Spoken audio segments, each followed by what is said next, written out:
Hello, everybody. My name is John Murphy. Welcome to On the Homefront today. You might be listening to us live on WILI AM 1400 right now or on the digital FM at 95.3. We also record our shows for YouTube, where WILI has a YouTube channel with many of our shows. So if you miss our live broadcast, you can always catch the conversations and get the information anytime through YouTube. And we also air the programs on WECS, the Eastern Public Radio Station. So today our program is in three parts. We're going to focus on the Molten Lava Gallery. They have a special art show coming up this weekend. We'll get to that later in the show. We also have a unique digital history project connecting the history department at Eastern with the historians in the Willimantic area, connecting digital history archives, looking at life in Willimantic in 1910. And it involves students and faculty working together. They'll be our second guest today. It's called Digital Wyndham, and it launches officially tomorrow on May 4th. And I'm very honored to open the show today with President Elsa Nunez from the Eastern Connecticut State University. It's wonderful to have you in the studio, Elsa. Thanks for being John, here. thank you for inviting me. It's always a pleasure. It is always a pleasure. Quite a few over the years. So we have some time, and we'll try to get through as much as we can, but we want to give Dr. Nunez time to give some answers and kind of give you more context. We're in the middle of the budget session, so all the budgetary things are in flux right now. There's nothing really settled. But I thought one thing that President Nunez could do is to kind of frame our budget at Eastern with the larger system, which is going through changes of priorities, community colleges, how the CSU system works. And I know they're looking at kind of redesigning a lot of long-standing relationships. Mm-hmm. So can you give us a little crystal eye view of how things are in this year? Yes, John. I appreciate the question because it's been in the news. People are, talking about it, debating the budget, and there's many perspectives. But let's start off with Eastern's budget. 18 years I've been president, right, and we've had a balanced budget every single year. And that's a wonderful tribute to the community, the faculties and staff, my administrators who always, everybody's on the frugal side. We don't spend what we don't have. So this community should be very proud of that. So the system is composed of 17 what I call units, 12 community colleges, 4 state universities, and that's Southern, Central, Western, and Eastern, and one online entity called Charter Oak. That's right.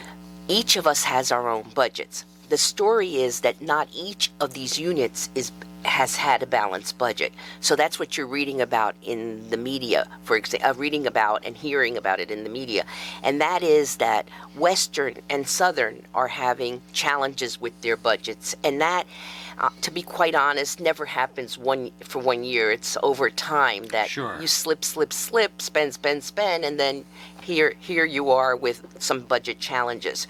Eastern, as small as it is, has about $33 million in reserves. And that's what you and I would put away in our savings account in case the furnace broke at home or Right. the roof needed fixing. So I've done the same thing. If there's a tornado in Willimantic, if there's flooding and I have to repair something, I've got that money set aside so that it doesn't interfere with the student's education. So now what has happened is that over time, the governor and the Office of Policy and Management have given resources to the workforce, and that I mean in terms of raises. And those raises people are entitled to them. They've worked very hard. I mean the state employee system. The state employee system. Right. But when they negotiate those increases, we then get the bill at Eastern. We don't negotiate what Eastern's faculty or staff are going to get. The governor's office and the OPM negotiates that, and then we're sent the bill. So those incremental costs like inflation, wage increases, things that we have no control over. Energy for example, costs, energy costs skyrocketing and other costs skyrocketing. Goods are now, at a prime and they're scarce. So all of those costs, if you add it up, are difficult to cover unless you get an increase in the budget. And that's where we are today. So the audience has heard that the legislature is debating whether to lift the spending cap. Connecticut has a spending cap. And the governor's position, which I respect, is we're not going to lift the spending cap. However, there are organizations in Willimantic that are nonprofits like Horizons and others, which have asked for increases for example, they've asked for a 7% increase in their budget, and they've gotten a 1% increase in their budget, the proposed 1% increase. And they're saying, no, we want 7 or 8 so we can give our workers increases.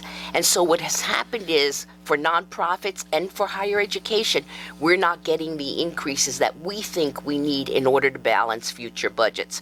So for next year, I think I can manage it, but for the following year, 25, the shortfall is about $17 million for Eastern. Right. And that's huge. And that's right now why we're trying to get everybody's attention and say, please stop, look at these numbers. This isn't that Eastern has spent money needlessly or that we're not well managed. We've had a balanced budget, as I said, every year. We have reserves, and we will use some of those reserves for next year and for the next year, the year to follow. So what I say is, please don't force us to cut services to students.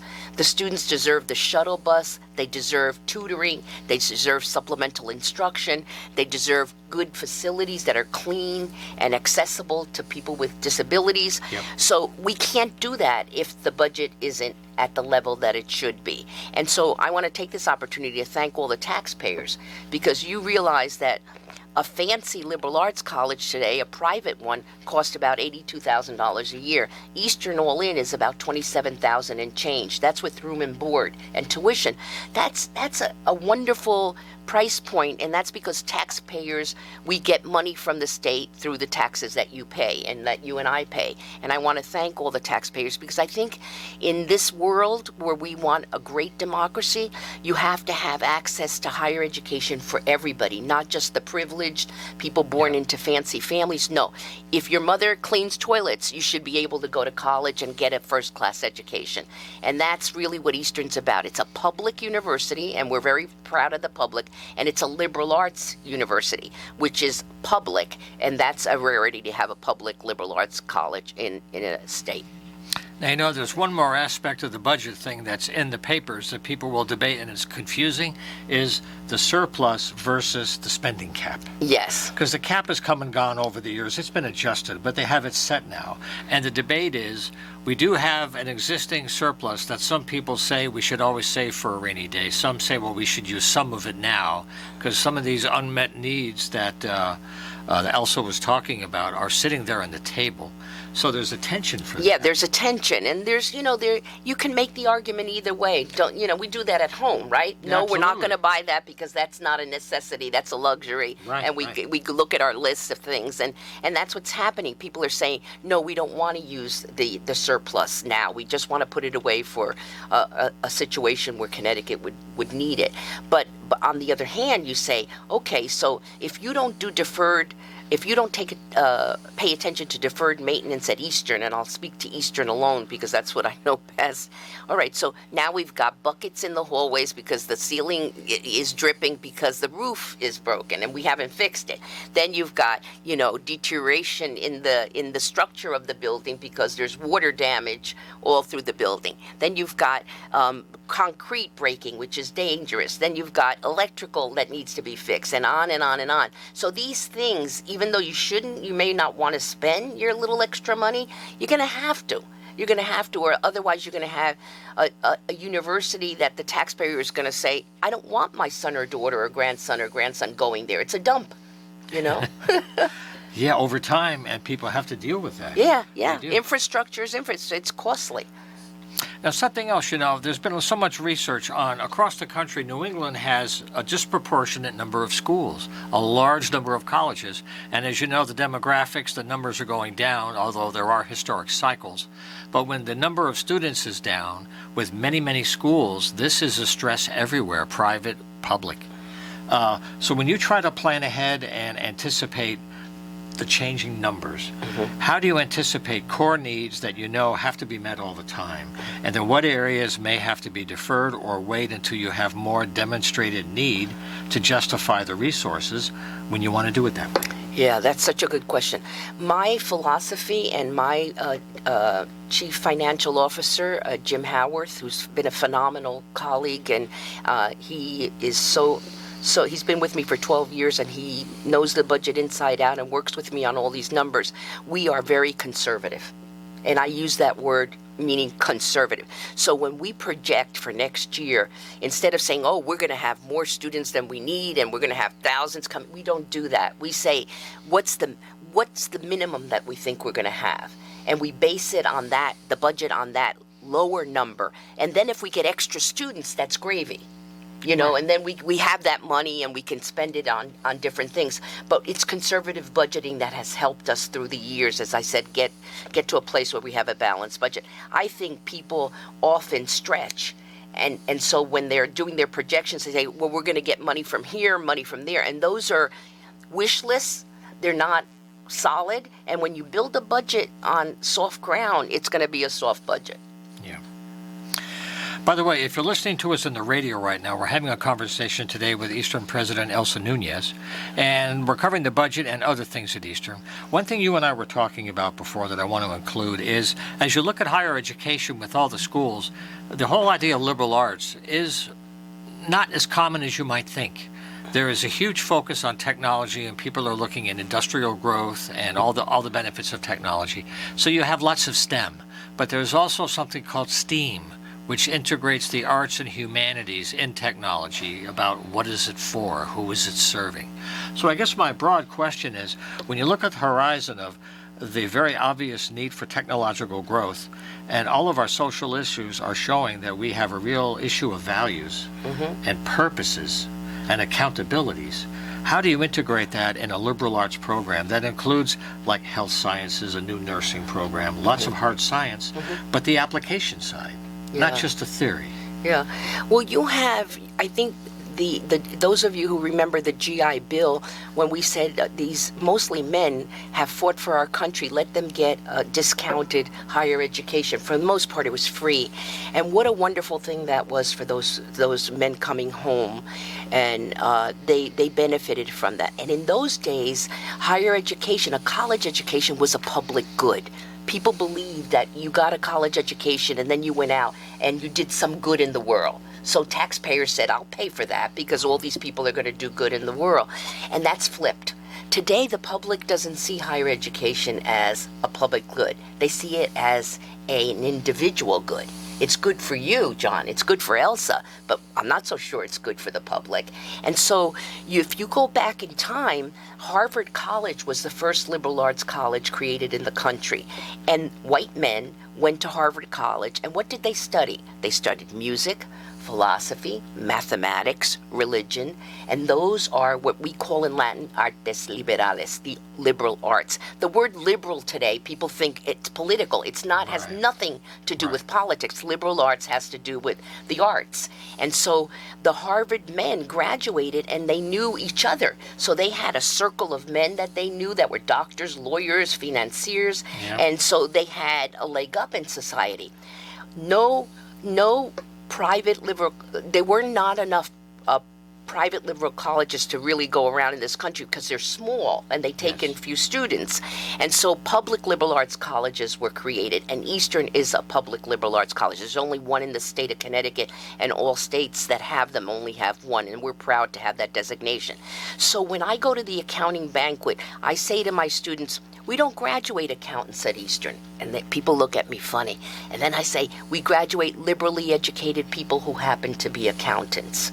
And they stomp their feet. They're so happy. I said, because you can talk about the conflict in the Middle East, the role of religion in this country, the climate actions that we should be taking to cut back on the climate, issues that we're dealing with. And this education of the liberal arts is an intellectual education that gets you to think critically and to think systematically and to argue with both sides. One on the left, one on the right, but I don't mean politically. I just mean the weight of both, listening to other people's opinions, speaking clearly, understanding fact from fiction, and using facts in your argumentation. All of that is critical in a liberal arts education. If you take all that and you give that to a person who wants to be an accountant, they're a different person. Because it's not just about the the technical point of being an accountant. That's great that they know that, but they're citizens of a democracy, so they can do other things in our society. They can participate in other ways. The same thing with people in technology. Yes, it's wonderful that you know every software available, and you know the technology behind the hardware behind systems. That's all interesting, but that's not what makes you a whole person. You're going to have to vote. You're going to have to think critically about issues in our society. You're going to have a family, and you want to think critically about the education of your children, about the role of your church, if you go to church, or the role of the religious affiliation you have in your community, the issues that are complicated, like homelessness right now, issues of climate. All of those things take people who are intellectually developed to discuss them and debate them in a fair and even-handed way. And I think that's why I always argue, of course you can be a technician. Of course you should major in those things. Those are important. We need those jobs and those careers. But why can't a person have both? And you can have both in a liberal education, and that's what we give at Eastern. And I think if you ask our students, they can articulate very clearly what being liberally educated means to them. I think they see themselves as more complex thinkers in many ways. Well, the world has changed so much, and unlike 20 years ago, they have more information available to do their own research, to check out their own information on their own. So that gives them more power at every level of inquiry, right? Yeah, but they've got to sort through that information. Yeah, that's right. And so you have to know what's fact and what's fiction, and you have to be able to discern that.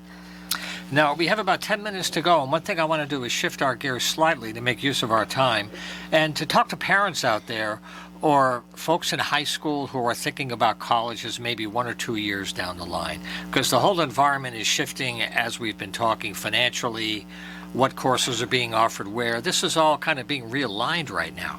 So maybe some advice for parents who are looking ahead to this space and they want to be smart and plan ahead and not do it last minute.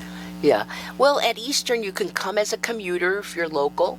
You know, we still have many commuter students, and that's an option. But we do have the majority of the students living on campus. And we want the students to have a full college experience. That's not just the academic, but the social. It's very important for issues of mental health that they participate in things, that they grow, and that they make friendships, and that they establish relationships with people that they trust and respect. So it's not always your mother and father that you can talk to. So they're having these relationships on campus with other students, sometimes with faculty or staff, are critical to the college education. And so what we have at Eastern is a full array of support services for students. You know, you can get tutoring, you can get supplemental instruction. Supplemental instruction is when they reteach the course, when the faculty member may be a little bit too strict or too, not communicating as clearly as the students would like. We reteach the material to the student. We also have 6 mental health professionals, psychological counselors there. So if there are issues, and for this generation there are sometimes issues that they need to work through, we have that support service. We have a fantastic array. I think it's 110 clubs and organizations. Some of them are religious, some of them are academic, like the political science club. Some of them are the math club. Some of them are social, like the dance troupe. Some of them are more giving in the community, like Best Buddies, in which they help people with developmental disabilities.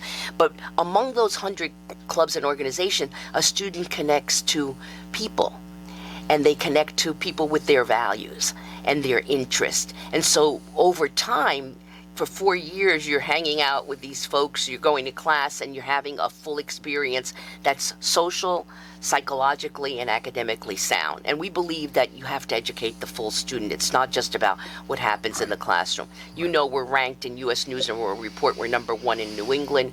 In the U.S. News and World Report, they break up the country into 4 quadrants. And the north goes from Maryland all the way up to Canada, across to Pennsylvania. And you know how saturated that is, John, with colleges and universities. We rank number 16 among the publics. So, parents have to listen to that. That means you're going to get a quality education for a very good price point. Yeah. And maybe there's one last question I want to ask, and that's a real delicate one because it can become politically critical for some people. But I have to have full disclosure. I've been a part-time teacher at Eastern 40 years. This is my 40th year because I love teaching there, and I love the program and the liberal arts aspect of my media teaching. But the reason why I bring it up is that since 40 years, I've seen incredible changes in students coming into school. You've had 18 years at the helm at Eastern at a much higher level of much more students. And I've seen them coming in more stressed and sometimes less capable than they used to be. So what I'm trying to delicately do to not criticize local high schools is sometimes parents and voters don't like to fund local high schools. Local education is often a debate. And what happens when you don't support your local high schools, when they graduate and they come to Eastern, Eastern has to help them catch up. And that's a lot of work to help people. So when they graduate, they're still ready to go. But some of that is energy that could be used elsewhere. Yeah. So I'm not trying to criticize schools, but letting parents know, look, you've got to support your school budgets. They need to do the job so that when they get to Eastern, they can maximize. Yeah. I'm trying to put it the right way. Yeah, and I think that's such a good point, John. And you have to monitor the achievement gap. Is there an achievement gap? Is your son or daughter not doing as well in mathematics as they should, or in English, whatever it is? Because if you get after that and close that achievement gap while they're in high school, they're going to do much better in college. If they graduate with that achievement gap, when they get to college, they're going to be D and C students because they've got such a far reach. Yeah. Because it's hard. College is demanding. And so I think you're right that you don't want to blame the schools. No, I think the schools, the teachers are fabulous. I think the schools, often don't have the right resources. And so to your point, we should support the local schools in whatever way we can. Yeah. Okay, well, maybe since we could close on a nice optimistic note. 18 I would years like of that. Well, because you go back to the session and there's still a lot of clouds in the sky. Yeah. But when you look at 18 years of service, what is the thing that surprised you? That when you got here, you had a vision, you thought, well, here's what I'm going to get into. And now you've had 18 years of living in our region. What is one of the nicest surprises for you that you didn't expect? Well, I taught English. I was a professor of English before I became president. And I knew this in the classroom because I always learned from my students. But I had no idea how inspirational the students would be in my life. And I'll cherish that till the day I die. They are so smart and so committed to issues of climate right now and equity and social justice, and they believe passionately. And people poo-poo this generation and say, they don't do this, they don't do that. I don't do that. I find them for the things that they believe in, they are very motivated. And they have been a source of inspiration for me. Much of the work I have done has been difficult, but I must tell you, when I focus on the students and their inspiration, it makes it much easier. And so I have to thank them for that. Okay. Well, thank you for sharing some time with us as this year comes to a close, and we'll try to get you back at the end of the year to see how things came out after the session. Everything settles down, and as schools are retooling and readapting, we'll see how things are going. And if people in the audience pray that I get my budget. Yeah, we'll find out within a month or so. That's we'll know, right, John. Thank you. Thank you again so much. It's a pleasure. Okay. So we'll take a short break and come right back and take a look at some other work that Eastern's doing with local digital history. So stay with us. Okay, we're back live on the Homefront today. We're very happy to have you with us, whether it's on the radio or YouTube. We're glad to have you here. For the third part of the show coming up later, we're going to have a look at some local art activity at the Molten Lava Gallery. They're having a show this weekend. That'll be coming up a little bit later. But right now, we're going to continue our conversation with the president of Eastern, Elsa Nunez, looking at digital history, a project that's been working for a few years. And they are launching tomorrow on May 4th with the website, when you can really interact with the work of many people who have been trying to make history accessible and to relate it to our lives today. And we have two people very involved right now. To my right, I'm very happy to have Jamel Ostwald. He's a professor of history and chair of the department. So welcome to the program. It's great to have you here for your first visit. Thank you. Glad to be here. Good to have you here. And also we have an Eastern junior with us. She is a history and education major. Her name is Paula Hernandez. So welcome to the studio, Paula. Hi. Okay. So tomorrow's a big day for you. Maybe our starting point is to just mention what the website is, where people can find you, and talk about what's coming to life and how it connects to 1910. Sure. So tomorrow we'll be doing actually our second showcase, a Digital Wyndham showcase, and it's opening up a new phase, if you will, of the Digital Wyndham project. We started this project maybe 5 years ago. And really its intent was to, on the one hand, provide students with an opportunity to do local history, to do public history, to do research in the archives, but also to be able to present those findings to the public more generally.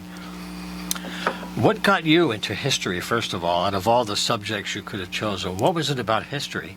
And what kind of work have you been doing in the project? Well, for me, history was never an option as a major or in my future. For me, all it took was a good history professor at Eastern, Dr. Nomek. And ever since then, I've been really intrigued by history, and I knew that I wanted to have it as a major. And then later on, I figured out that I might as well be an education major because it runs in my family. It does. Yeah. And they're very naturally allied in so many ways in your work areas, right? Yes, and that's something that I've continued to discover throughout this project, in which I've been working on creating exhibits and expanding them. But in the beginning of this project, my contribution was to create an exhibit about transportation and the infrastructure of transportation in 1910. Wow. Yes. I know, because folks in current times don't know how this town was on a global map as a source of thread. People would come here. A president came here. This was a hot spot, although that was a while back. Well, anyway, you chose 1910. So let's take a minute. What is it about that year that made you want to use it as a landmark or as a signpost? Yeah. On the one hand, 1910 was an average year. It wasn't World War I. It wasn't the Great Depression, anything like that. But on the other hand, it had two advantages. One, it was a transitional period, especially as far as technology is concerned, transportation technology, communication. It's also an era where you have it's the progressive era, and so you have a number of kind of reformist movements in various fields. Oh, The Jungle was published, right? Right. Upton Sinclair in that era. And also it had a very practical, there was a very practical reason for why I did it, and that was because we actually had the documents. And so, for example, a couple previous professors, history professors at Eastern, Dr. Anya Kirchman and Emil Pocock, they had worked on a project to transcribe the 1910 census for Willimantic. So we have in an Excel spreadsheet the 10,800 people who were in Willimantic at the time and all of the information about them. We also have, through the Library of Congress, we have digital scans of the Sanborn fire insurance maps. And these were maps that thousands of them were created, and they literally mapped every building by building. So it was the combination of having those documents accessible that then kind of opened up the possibility of collecting data on it and being able to combine all sorts of different types of information about 1910. And so 1910 isn't unique in that regard, but it was a census here, and 1914 is the last Sanborn maps that we have that have been digitized. So it was kind of a combination. Yeah. Well, let me ask you, Paula, just out of curiosity now, for other students who might be curious, when it gets to the actual work, did you scan documents? Did you collate information and analyze it? What kind of hands-on things did you do to make this work as a functioning archive? A reason why I chose this course was because it's an alternative to a traditional reading and writing intensive history course, in that I am an English language learner, therefore reading and writing can be challenging at times, especially at a college level. Sure. And in a history class even more. Therefore, this course offered me the opportunity to do something a little different and learn new sets of skills and have more independence in what I do. Therefore, I got to scan pictures in the archives we have at the Connecticut Center for Studies up in Eastern in the library. I also got to work in Excel in analyzing census data, which is really interesting. I never ever thought that I would be looking at people who lived 100 years ago. Yeah. So a lot of it was hands-on, and everything that you see in the website, we had to put it ourselves, write it down, think about it very particularly what we wanted to portray in that. So everything is very hands-on. Right. Because when you rewrite history, that becomes new history. It's like a narrative. Whoever wins the war writes the history. At least that's the old rule, right, from before. So can you frame this in a larger picture of the state and its own history, how people are learning how agriculture is so much changed, how much a part of our history it was, or certain pockets of the state for industry, and how historians are really recreating the past? Sure. So first, I should preface this by saying that I am not actually an American historian. I actually do early modern Europe, and one of the reasons when we started this project about 5 years ago, I was the technical lead, as it were, so I know all the computer stuff, and Dr. Kirchman was the one who did kind of the content. That was her focus, and so we co-taught some courses together, and then she retired, and so I've kind of taken it over. And so really the focus for this new phase of Digital Wyndham has really been to kind of get a broad sense of what was Willimantic like in all sorts of different aspects, right? In terms of transportation, education, social cultural groups, things like that. And thus far, we've really been focusing mostly in on Willimantic. That being said, as you mentioned already, Willimantic was, a very important, thread manufacturer for really from, I think, the American Civil War on. Right. And I think there's kind of a question as to when really we start to see that decline. But certainly by the time I think we get to the 1920s, there's more and more competition from factories that are opening up further south, and so I think by the time for 1910, Willimantic, it's kind of on the cusp in terms of it's still important, but I think it's starting to kind of lose some of that importance and some of that cachet, and so I get the sense that a few decades earlier maybe was really kind of the peak or the high point for Willimantic. Right. So use a little crystal ball, and as you move into 2023, 2024, where is this collective effort moving forward after you launch and people get used to what you have? Your next steps? Sure. So as I mentioned, this is really kind of the foundation for this new phase, and really, as they say with any kind of digital project, 60 to 80% of the work is getting started, is getting the tools, collecting the data, getting the data clean. And so honestly, this couldn't have been done without the work of a bunch of different students, including Paula. And so we are really, in that sense, kind of at the beginning, where we now have, for example, a historically accurate map of the town. We have the census information that's been cleaned. We have the city directory, kind of the phone book before most people had phones. We have the annual mayor reports. And so we kind of collected a lot of the data and we put it into kind of a data format, spreadsheets, if you will. And that then will allow future students to really kind of focus on particular aspects. Yeah. So Paula was working, for example, on transportation, and she was looking.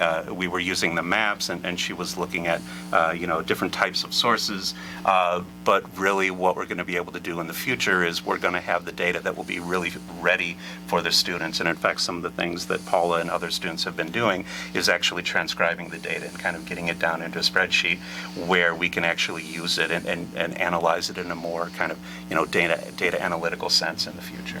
Yeah. Well, this might be a hokey question, but I'm going to ask it anyway, because I got into history as a kid. I had some good teachers that really got me going. But sometimes people look at history as disconnected, as old. That's the way it was. It has no connection to today. So my question to you, and maybe for you, Paula, since you had like a moment of excitement when you discovered history and it really got you going, right? So my question is, what do people today connect to the past, and what can they learn to be better at what we're doing, and to not just say, well, that was then, this is now, because that's really lazy thinking, in my humble opinion. For me, something that I've learned throughout my time in college, contrary to what many other people may be experiencing in their college years, is that I'm learning a lot to value tradition and the way things used to be back then. And when I walk in Willimantic and I know what a street used to be like 100 years ago, or I know what who lived in a building, to me, I don't know, that's really meaningful. And you kind of close your eyes and you walk around, yeah. And wow, they're there, right? Yeah. And I try to picture maybe the people who lived there and what their lives were like, and kind of see that humanity that existed just like it does now 100 years ago. Yeah. And where's your family from, by the way?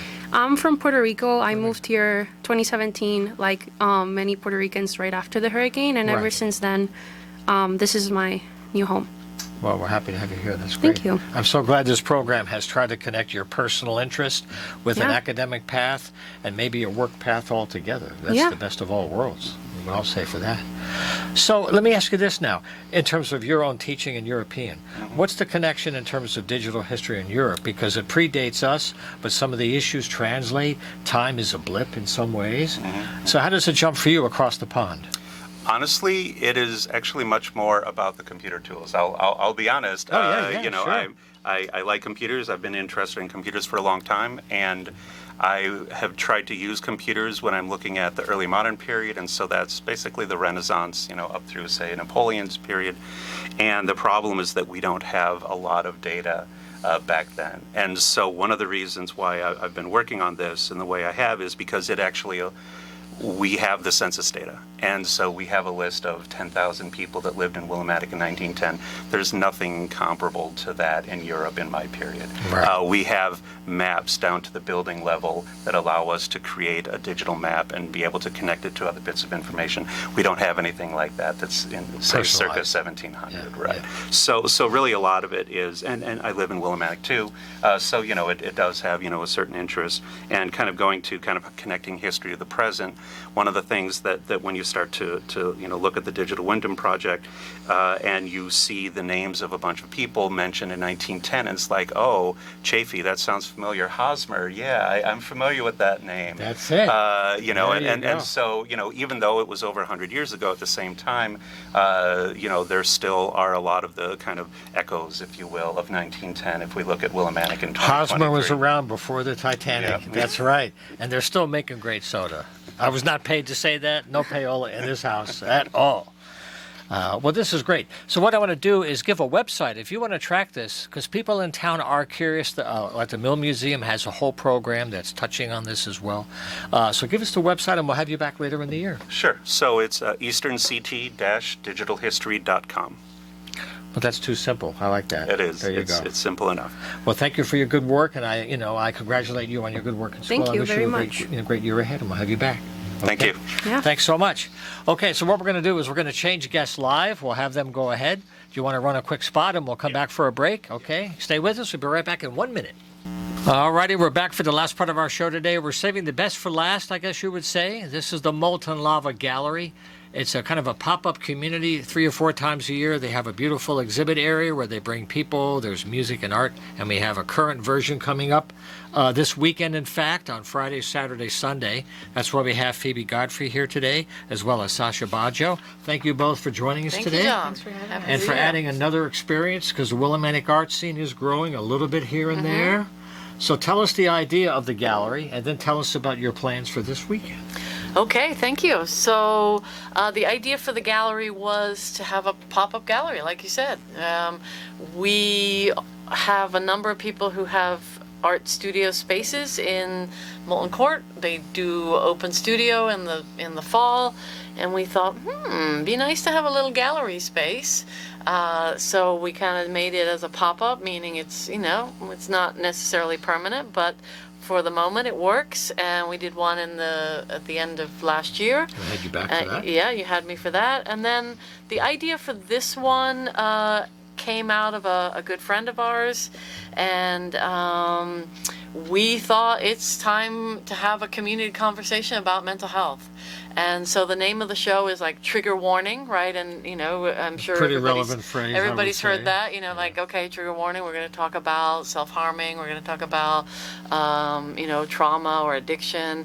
And the idea is that 11 artists, of which Sasha is one of them, are putting their experiences, their pain, their trauma out for the public to share with them and be in space with them. And then we've designed it so we're not just leaving you there, like you go and look at this art and then you go home feeling even worse. But we have a kind of healing hallway. So as you come out of the gallery space, Right. we're going to have an area where people can meditate and write. We're going to have a place where people can light a candle or put the name of a lost loved one, big pieces of paper to kind of process and connect with other people, conversations. And really that's sort of the theme of, you know, so many people in our culture suffer alone. right? That's true. And if only somebody had spoken to them, if Especially somebody with had reached COVID, out, when especially with everything shut COVID, down, yeah. absolutely. Even more so, yeah. And so the idea of this is just, the artists being super courageous to start a conversation. Like, how do you start a conversation about cutting? How do you start a conversation about, I've been locked in my room under a blanket for 3 weeks? And then artists allow us that space, right? Where, it's a little removed, right? And you can talk about it in a minute, Sasha. Like, it's on a painting or it's an installation, or so you're not, we're not doing full-blown therapy, but we are allowing people to be like, oh, I feel that. I've done that. yeah. I know what that painting just like. I've been there. Yeah, I've I've been been there. there. Yes, Exactly. So the opening is Friday night, 5 to 8. Like I said, 31, 40, May 5th? 31, May 5th. Yep, full moon. 31 Milton Court, Willimantic. There'll be some music and live music. People sharing their words and I think their own songs. Then Saturday, the gallery opens at 12. People can sign up, and starting at 1, we have open mic, and that'll be emceed by a spoken word poet called Devin Samuels, who's a former student of mine, went to UConn, started a Poetic Release, which was the spoken word student club, went on and taught spoken word in Detroit for many years. Wow, wonderful. Then worked in Rhode Island, and now see what you is started? part of, is teaching innovation at Harvard. So he's done really amazingly. And, I just had him come and speak at one of my classes to help students realize you can make a career out of the arts, right? Because so many students are like, oh, I got to be an accountant, but I really want to be an artist. It's like, well, there are jobs in the arts, right? There are new ways. And then, so that's Saturday. And then Sunday, again, 12 to 4, there will be a mask making workshop starting at 2, which means people will be making masks on their own faces. Somebody will help them, and it's a process where you take the mask off and then you kind of decorate it. You can burn it, you can bury it. So it's kind of like that ectoskeleton. You're like letting it go. That's right. So I'm going to pass it to Sasha because we want to hear about her art as one of the artists that we're featuring. Yeah, thank you so much. Thank you for being here. Yeah. Thanks for having me. So I actually decided to join when Tina and Phoebe asked me about it because it really, just even saying, would you like to be in an art show about mental health, struck some chord in me. And I was like, of course. I need to. This has to happen. It is a conversation that is very hush-hush. It's either glamorized or pushed under the rug. Mm-hmm. And we need to have the real conversation about what's really going on and the people that we know, who we care about, who we lose. And we thought everything was okay. We thought they were getting better. And it turns out they were living in utter chaos, in turmoil, in hell, all alone, while surrounded by us, and so somehow we miss something. Mm-hmm. And so I decided to share some of my pieces, which kind of express certain components of that mental health journey, whether it's the trying to find ways to feel comfortable and feeling like you just can't, or being, one of my pieces is about, that pretty picture, when really what's going on is the exact opposite on the inside. But because that's what you present, nobody asks you any questions. Yeah, a lot of that is like the Instagram, like here's me happy looking, but behind the scenes it's like a whole other story. You sell that 10 seconds of perfection when in reality the rest of your life is under the bed, under the blankets, not coming out for days, barely drinking, barely eating, not wanting to live. So well, as I was hearing Phoebe describe the gallery and the layout, I got the idea that it really mimics the process itself, that you have to immerse yourself in it. You have to go somewhere that you might not want to go, but you got to go. Yeah. And you got to stay. You just can't go and leave. You got to stay for a while. And then something happens that you take with you, and that's like that quiet room before you leave. You kind of walk us through the storm in different ways, right? What other media? You have acrylic for you. What other kind of art forms are people doing? So we have sculpture. We have the installation, like I mentioned. Yeah. There's mixed media, kind of resin and figurines. There's all kinds of things, but they're all people's process that they are being courageous to kind of put themselves out there and say, this is where I've been, and this is what it felt like.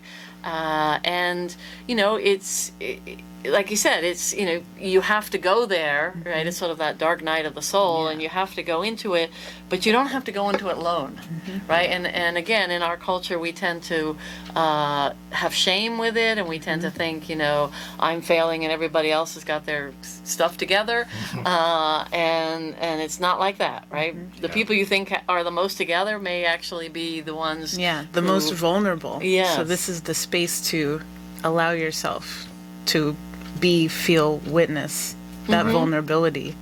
That is really what connects us all anyway. Yeah. Yeah, sometimes if you witness, that opens your own door that you wouldn't have otherwise done because you were witness first, right?